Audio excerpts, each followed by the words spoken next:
Mbote Mukulumpa. Mbote maman journaliste. Lelo tokolobela bongo tribalisme na kati ya communauté congolaise na biso.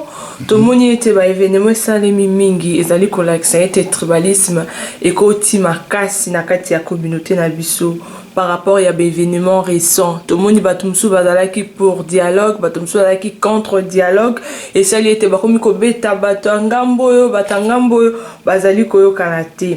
Boye, tout le monde écoute voir même ministre chargé des Congolais de l'étranger Antoine Boyamba à l'objet communauté congolaise ezali ya kopanzana bazali bongo na ba étude ko sangala ko ba été ndenge nini bakoki ko sala po ete communauté na biso ezonga bongo bomoko ndeko Mukulumpa yebisa biso tout ça nini po ete tribalisme elongwa mpuma wane koti ya mabe na kati ya communauté na biso ekende musika. Merci maman journaliste na kopé sanga maloba et puis occasion à kolobela sujet oyo. Je crois que sengeli ba congolais belé ba lobela kayango sujet etali tribalisme.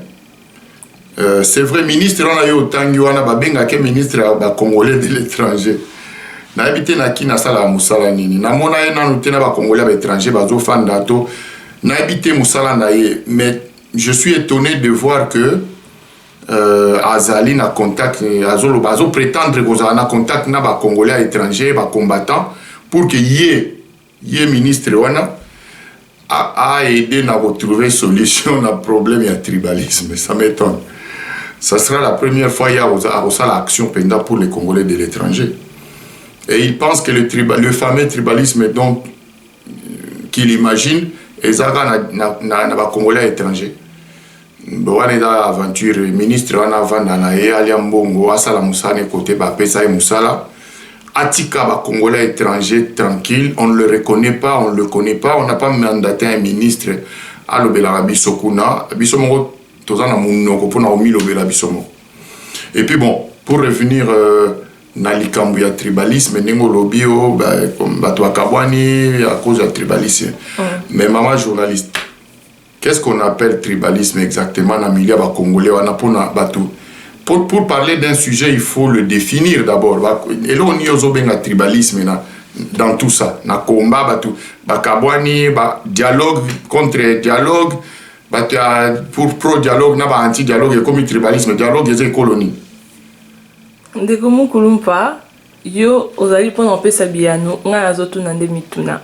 Non, on a une précision, bien noté. Mais dans l'ensemble, na opinion générale, il y a tout autant comme on a été, Balou Bazali Kolobela Pona Tshisekedi, Bazali pour Tshisekedi, Soko Potalipe, de comment Kazali Kolobela Pona, Papa Ngwanda, Zotombo la Bendele, et Zabeno Bangala, Oloba été, Balou Bala Bangala, Baza Kosangana Lelo, mais non, c'est pas possible. Merci maman Joula, n'a pas comprendre.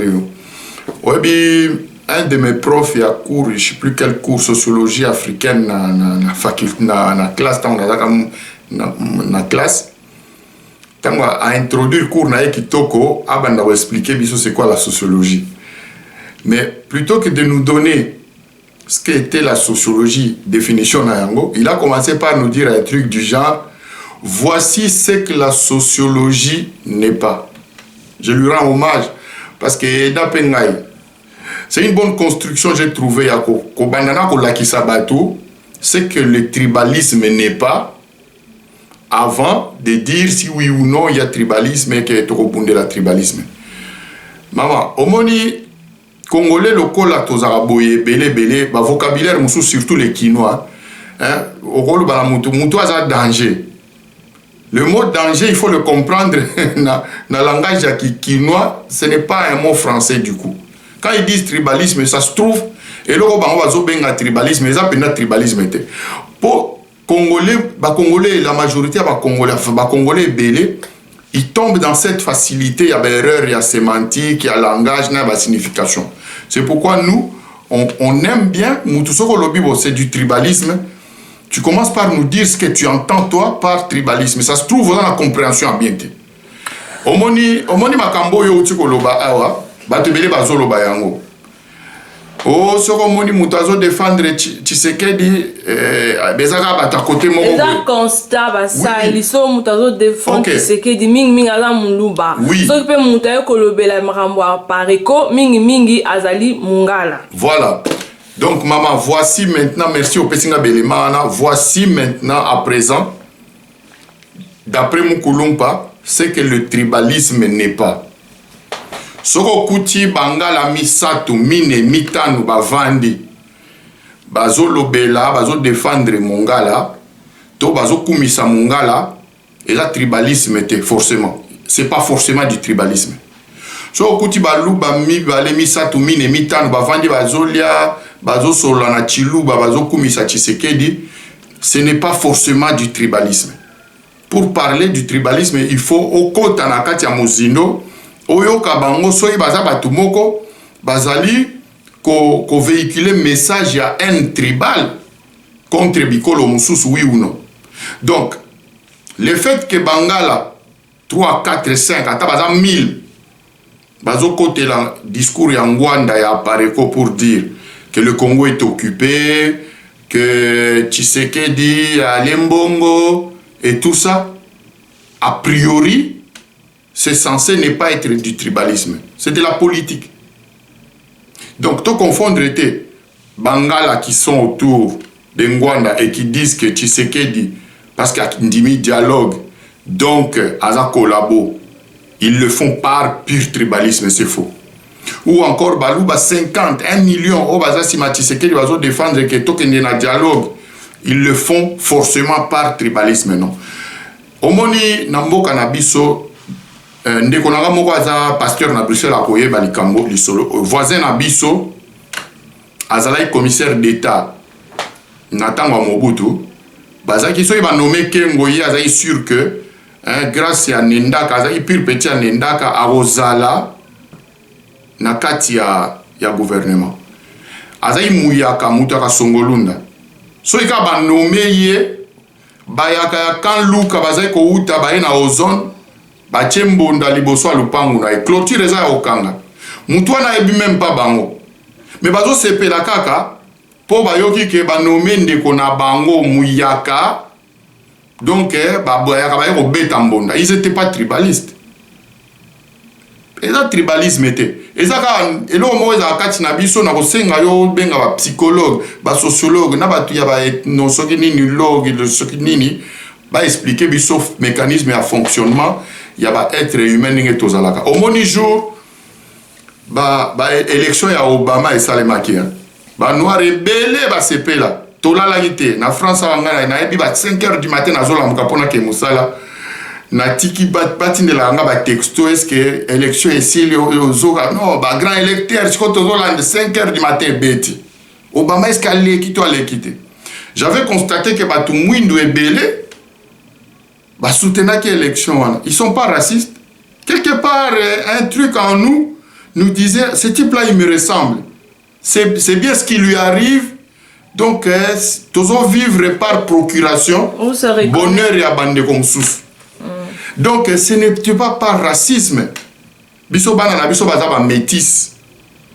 Ndeko nanga yi bandeko nanga ebele tango bana tango Obama a eu pouvoir, ba koma yika oyo ba Obama lobi ba petit ba ozala pe ba au moins il se représente et combien sengo biso nyoso oyo tomoni bana à travers moi na nga na komi omona epe Obama c'est rango bazaki Lewis Hamilton la même année azo gagné na course ya Formule 1 Obama a gagné mikolo ba métis bana succès to komi ko fantasmer. C'était pas parce qu'on était raciste. Donc, pour tous 5, 10, 20, non, peut-être que va komisa par ces phénomènes-là. Donc voilà. Et je vais retourner plus loin. Bisotan ou bateau à Mickey. Tous autres à la film à Cowboy. Django arrive, préparez vos cercueils. Django défie ceux qui s'abattent, ceux qui s'artana. Babilo Kowana, Romona. Américain cowboy aza beta zo sala zo boma ba mexicain mais azana noir na e moko boye aya obima soki américain wana cowboy aza na difficulté noir wana e obima zo beta mundu ki na désordre a sauver to beti maboko na ciné J'avais 10 ans. Le fait que tout le monde moutou mouindo aye, azo beta, tozo sepela, tozo ane la film.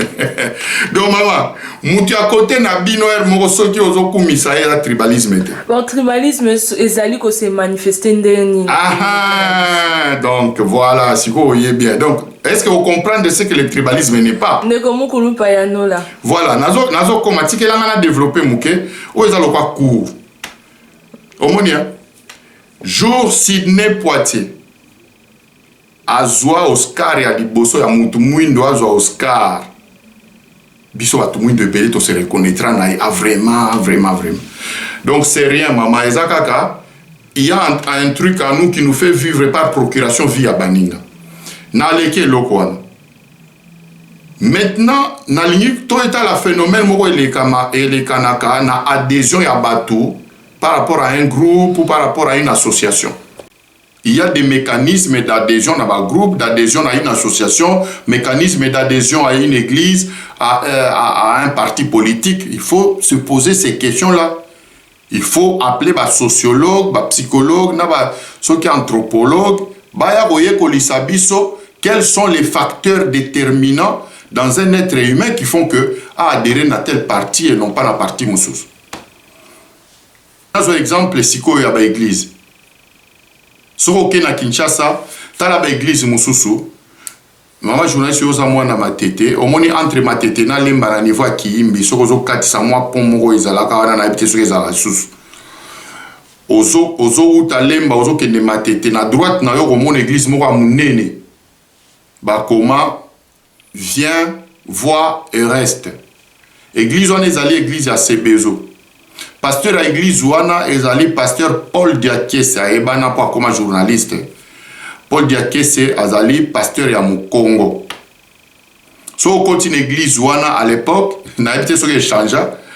80-90% ya bandimi église Ouana bazali ba Congo. Nga nazali étudiant na campus de temps en temps dimanche, nazali ko kita place wana pour ensemble là c'était plus proche, nazo remonter na campus après. 80-90% ya bandimi l'église wana ba Congo. Pasteur Mukongo, bandimi, ebele ba Congo.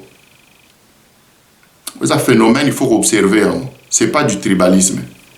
Biso babikolo musuto est minoritaire plutôt. Et ce que na kati ya ba Congo o bazalai bango nyonso ba manyanga, bantandu, bandibu na banani 60 à 70% na bango ezalaki ba yombe. Parce que église wana ezalaki église ya CBFZ donc communauté baptiste bas fleuve. Pasteur na bango aza muyombe donc na kati ya ba Congo wana ba yombe bazaki ebele. Donc il existe quelque part des mécanismes qui font que soki pasteur azaki muyombe to leader aza muyombe ba Congo ebele ba adhérer parmi ba Congo ba yombe bazé ebele. Donc moi je ne trouve pas dans l'église wana que bato baza ba tribaliste, même si en sortant de l'église osé komona bato Congo beta kiyombe déjà na porte ya église.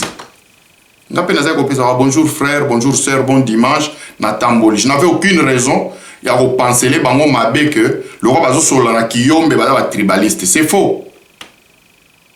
Oh, n'est pas solana qui manyanga boeza tribalisme. Non, c'est pas ça le tribalisme. Nazu exemple à Mibale. Église moko ezala Barumbu, église à Gama, église à Munene ezala apemé na aérodrome Ndolo wana. Na Songololo ne bandela Songololo. Na tango wana pasteur église wana pasteur Ilunga Chidima Léonard akufa.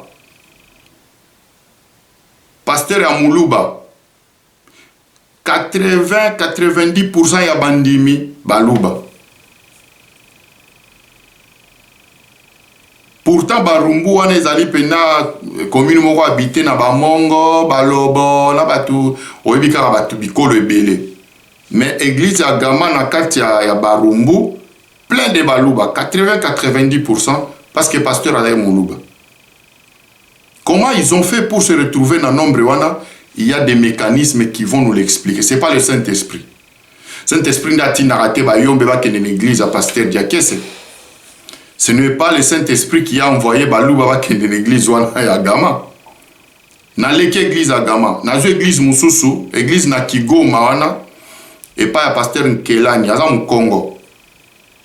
À l'époque, on a eu 80 à 90% de bandimi l'église wana bazala au Congo. Ça peut se vérifier. Dans autant de place, na ba Congo, ba pasteur, na ba Congo. Moi, j'ai appris à observer les statistiques, à les caractériser et à les interpréter. Après, à chacun de faire son domaine, sociologue, psychologue, va expliquer le mécanisme, les facteurs explicatifs. Il y a pourquoi, quand il y a un pasteur à l'école au Boye, proportion est belée à Bandimi, il faut qu'ils aient à l'école au Nabango. Au lieu de la parti politique, c'est pareil. Soit parti politique, Moutou Azali Moutou Abandundu, Mouta Kizenga par exemple. Au Kuta na Palou, en tout cas, moi, bateau va mona facilement, et là, bateau Abandundu. Et si on continue à Katia Abandundu, au Kuta, la plupart n'a pas bateau à Kwilu. Non. Majorité est belée na Katia sous-région à Kwilu. Et na sous-région à Kwilu, au Kuta va pende, baza est belée pour les Kabaninga. Et là, tribalisme était. Donc, bref. Il existe des mécanismes d'adhésion aux groupes, aux partis politiques, aux associations, aux églises, que moi je ne peux pas expliquer ici. J'ai fait le constat comme un observateur et je dis que ce n'est pas parce que au Koutiba tout 10 baza baluba, baza na kati église wana ya tobengi en église à baluba, que ça devient du tribalisme. Non. En politique c'est pareil. Ceux qui lisent des raza moulouba, c'est ce que Koutiba Louba 10, 20, 30 simanaye et cause à la normale. Et après, on peut prendre des cas particuliers à parti politique, le quoi UDPS, même si ça donne l'impression que Balouba n'est pas majoritaire, mais oui, que UDPS est implanté partout dans le Congo. Au Kokuta, na yani mboka moko na bandundu entre Bangoli, Badinga Boye, Bangoli, Badinga na Lori, na katikati wana mwamboka moko yani. Okuti mutu aza mutu membre ya IDP, président ya cellule ya IDPS, bazalaka batu 3 ou 4 va se réunir sur la mboka. Pour nous voyez makambo ezoleka na conférence nationale souveraine, bazozela Muchunga. Moi j'étais là-bas. Muchunga aena camion na bango bakiti na Kalo. Président ya cellule ya IDPS wana akeko tuna Muchunga inki bometu ba na conférence. Et beaucoup na Kinshasa bo etu ba inki na conférence nationale souveraine. Muchunga batu akeko amemi camion ko somba manyo ko epi makambo politique ta ko ngo betela ba masote conférence ezokende bien. Moi j'étais là-bas. Donc IDPS eza okende na kinzamvwete okuta président sectionnaire ya IDPS kinzamvwete azali. L'UDPS a eu le temps de s'implanter partout. Mais à la naissance de l'UDPS, étant donné que ba fait direct ou immédiat ou ebota et ça là que ba 13 parlementaires ba tomboka, pays IDPS botama. Étant donné que les faits se sont passés dans Kasaï et qu'au départ c'était des députés commissaire de député élu à Kasaï nde babandaki likambwango soko tali na 13 parlementaires à peu près 60% na bango bazali originaire à Kasaï, ce qui explique que les premiers adhérents à UDPS c'est normal bazalaki batu à Kasaï, mais l'UDPS n'est pas resté parti à Balouba ngi batu balobaka. Bref, pour nangai soko kuti bandeko o bazoloba o te omoni Balouba bazo défendre Tshisekedi de la tribalisme netinga mukulumpa boye na défendre Tshisekedi de la tribalisme te.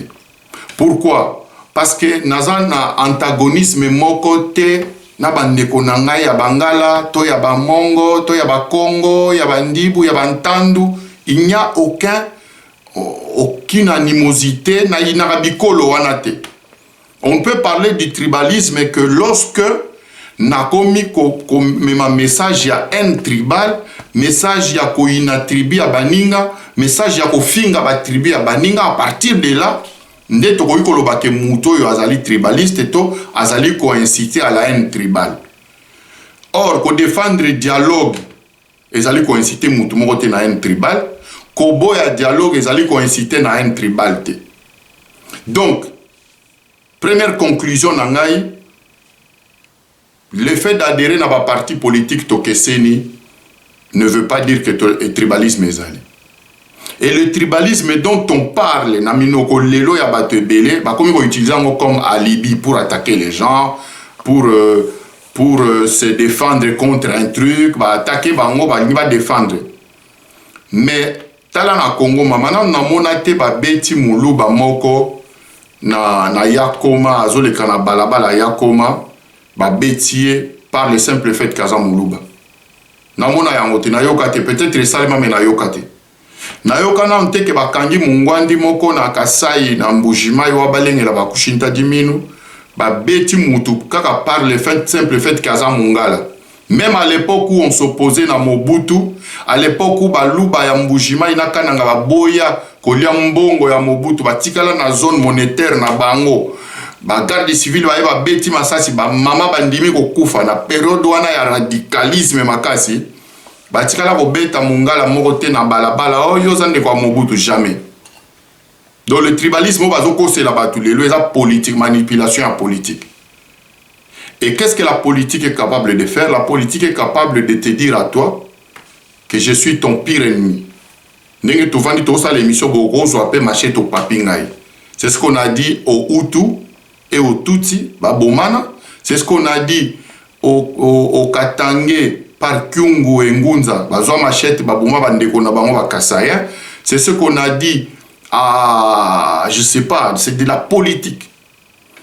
Et donc ba politiciens oyo bazali na kati ya poto par exemple lelo, parce qu'ils n'ont pas de discours vrais à tenir, et parce que quelques politiciens utilisent le discours de la haine. Tutsi, Tutsi, Tutsi, ba Tutsi, ba Rwandais, ils ont commencé par ça.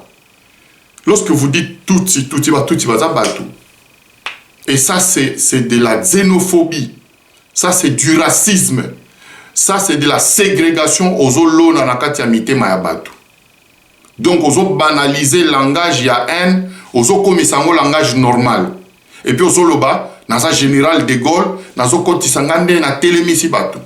Au telemisi koyina, na mitema mabe pa batu. Maman journaliste, makambo tosomo na batu azo beta na eza na on tribalisme te. Il y a un petit groupe d'individus. Oyo batie bango venin na ba message ya Tutsi, Tutsi, Tutsi. Alors ba Tutsi nyoso ya monde entier. Baza Kagame te. Il faut bannir ce langage là. Tova na mindele soko ki mindele ka ba komi koloba. Les noirs, les noirs, les noirs. Orobaye, ça va te saouler. Oroyoka pasi na mutema. Pourquoi on parle comme ça de nous? Mettez-vous à la place des Tutsi. Oyo peut-être yepe akima na mboka na bango. Toba Tutsi mususu ba même pas Kagame et a bienté. Donc lelo makambo somona oyo et ça qui na ba Tutsi, il y a ba mususu ba lekara na ba radio, mais c'est un petit groupe hein. Ba lekara na ba radio pour dire baluba, baluba, baluba, et quelques baluba ont commencé à répondre en des mêmes termes, dans le même langage. C'est regrettable. Il faut ôter les mélas. Nabiso batutoza pour Tshisekedi, pour le dialogue. Nabandeko oyo baza pour Rwanda contre le dialogue. Il faut ôter les mélas dans le langage ya haine. Kati nabiso. Et zalate, atoza contre ngai par rapport au dialogue. Mais ko finga ekolo ya muningate. Ko attribuer te fautes ya mukulumpa na baluba nyonso. Non, parce qu'il y a des balouba na PPRD, il y a des balouba na... Tant que vous êtes la radio, vous balouba, bino balouba bobo mimboka. Tu crois que les balouba vont se laisser faire, bako tika yo, ba betelo maboko? Non.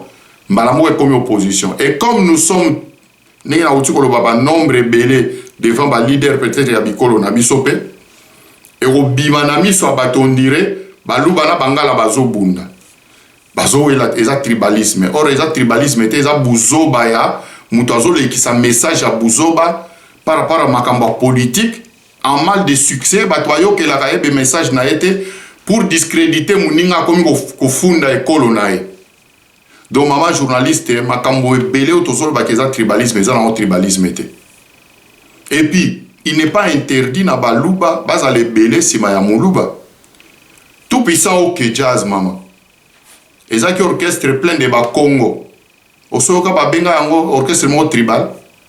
To benga on kinto unité et bini ça va congolais tout. C'était un orchestre de Quinois. Mais ce qu'on a une statistique il y a au jazz à un moment donné, au coup ta proportion est belée à ba Congo. Non, tout le monde que l'orchestre est à Congo, pour nani ka ba Congo, il y a orchestre tribalisme. Non? Non, on a mon tout à l'objet que l'on va tribaliste na radio. Alors, on a aussi un batu oyo bazo kose la tribalisme na makambu na bango. Batika buzo ba langage oyo ba père ya résistance na bango bazo yekolisa bango tutsi tout le temps. Biso to koli na ba tutsi.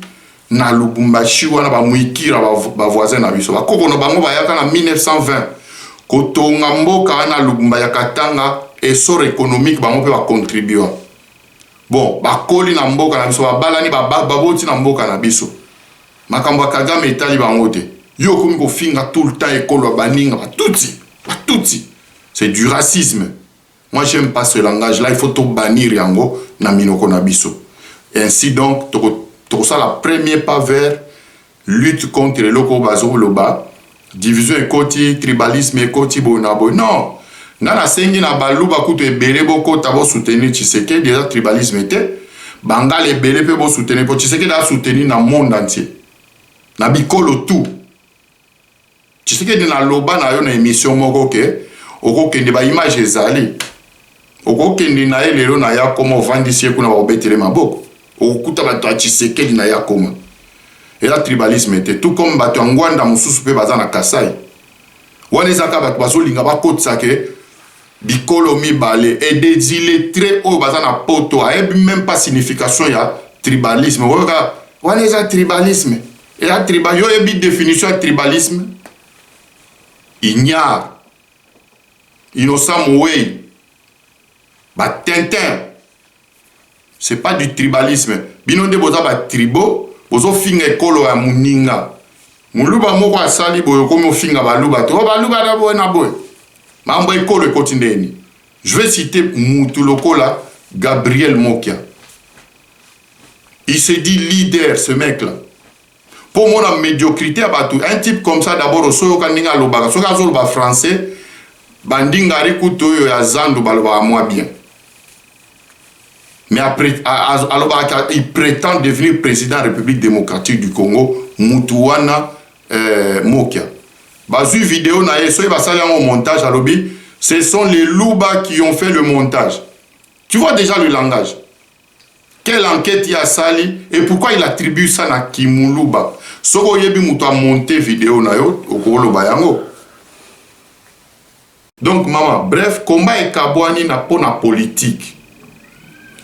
Et donc, Tango Kabwani, il y a un groupe qui utilise le langage, il y a xénophobie. Langage au bango ba yekoli, na combat na bango oyo, il y a général de Gaulle Zaïrois là qui sa bango ke, ba touti baza lo kwa nyoka, ba touti baza ba touté.